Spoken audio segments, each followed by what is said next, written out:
And you're just in time to see a rather different action replay of Ray Wilkins's goal for England in their rather fraught 1-1 draw against England. There it goes.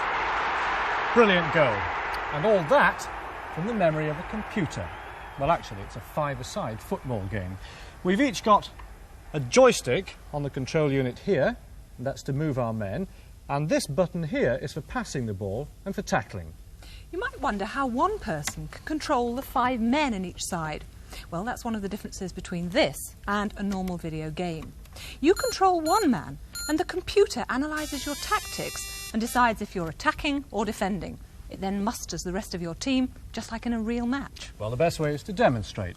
To start, you first of all punch in the team names. And because I'm a gentleman, I'll go first.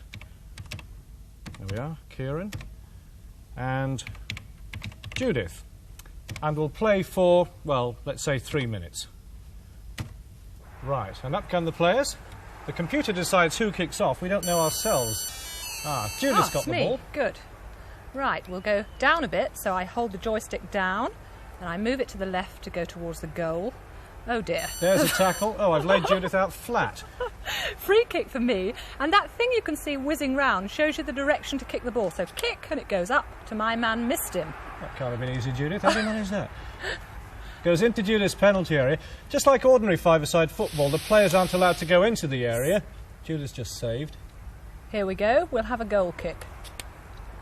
Missed your man. Oh, I've got the ball now. Down we come. Lines up for the shot. Great, that was a great save.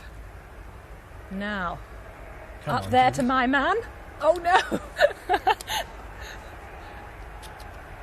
Oh dear.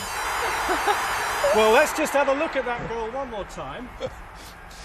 Playing three-dimensional five-a-side television football, even the way they do it on a tiny home computer, is a fine example not of a technological advance, but of a new and ingenious way of using what's already available. And if I use the BBC's own artistic computer, I can demonstrate what I mean. Computer graphics, such as these letters, utilise what is really a pretty crude system. The screen is divided into many thousands of tiny squares. Each square can be white, black, or any of a dozen or so colours. Let's take a close look at the letter R. The picture, letter, or any other image is built up square by square. Our footballer might be made up of 30 squares contained in a particular block. This is how the computer remembers the character or the letter.